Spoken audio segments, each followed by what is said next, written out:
If you're looking for a unique cruise experience with varied ports and a low price point, a visit to the Mexican Riviera may make great sense for you. Short flights to port and warm winter weather make escaping to Cabo San Lucas, Puerto Vallarta, and Mazatlan a great vacation idea for West Coasters and cruisers looking for a unique cruise experience that's a total departure from the Caribbean. The Mexican Riviera invites cruise travelers from all over the world, especially those excited about a trip to California to start their voyage.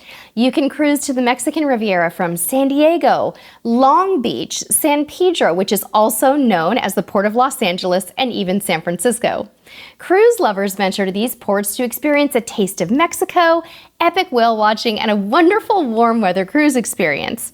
While you can cruise to the Mexican Riviera year-round, we'll share the best and worst times to experience this destination based on 3 factors: weather, wildlife, and crowds.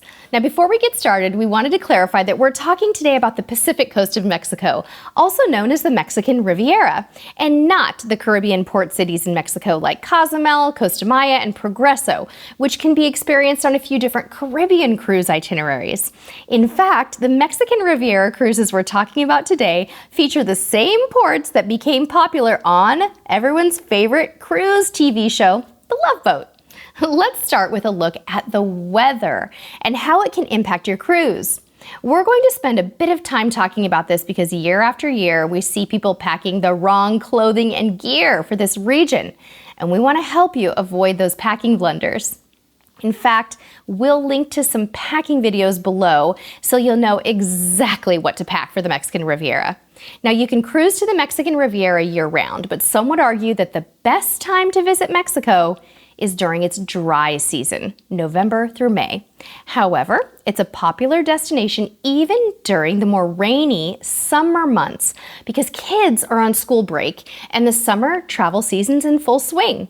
The hottest months are August and September, and trust me, they can be quite hot and quite humid, and accompanied by some dramatic rain, thunder, and lightning storms.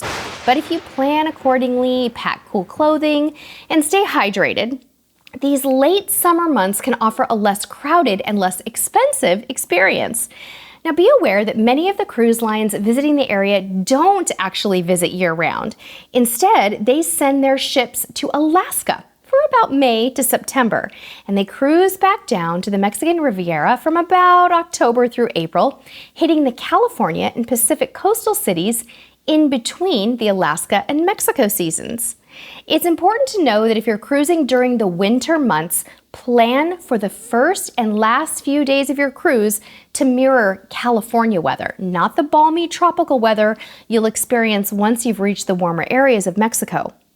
So watch the weather from the California port you're departing from and pack some cozy clothes like sweaters, jeans, and maybe even a light jacket for the days when you're making your way up and down the coast. Contrary to stereotypes, the coastal port cities in California are not 75 degrees year-round, and those cool ocean breezes can take first-time cruisers by surprise as they make the journey up and down the Pacific coast. It can be really chilly. When we talk about the best and worst times to visit a particular region, we also like to talk about spotting wildlife. There's one big wildlife attraction that makes this region of the world really special. Many people flock to the Mexican Riviera for a chance to see whales. But it's important to plan your cruise for the correct season, or you may be disappointed.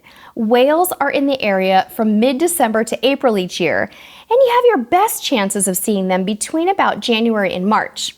A quick tip about whale watching. While you may see whales from the cruise ship, it's best to book a whale watching excursion to up your chances.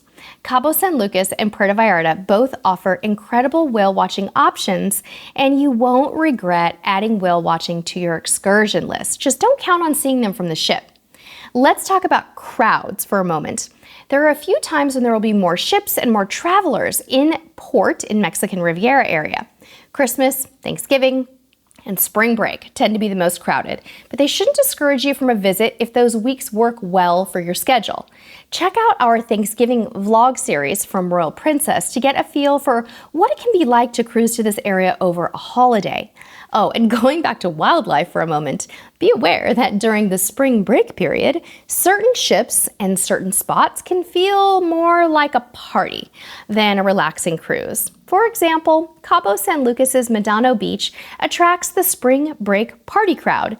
So if that's not your jam, you may want to plan a different type of activity for that port day. On board the ship, during the spring break period, the mass market cruise lines attract a lot of families with children and teens. That's great if you want to make new friends on your school break. If you're looking to cruise, however, in a more adult environment, you may want to consider a premium or adults-only cruise line or choose another time of year to visit this area. We hope this has helped you to feel prepared and excited to plan your cruise to the Mexican Riviera. We'll link to our cruise vlogs, Pack With Me videos, Outfit of the Day series, and 10 tips for cruising to the Mexican Riviera in the description of this video. Go check them out, and before you leave, please hit that like button, and if we've earned your subscription today, subscribe and turn on those notifications. Until next time, we'll see you on the high seas.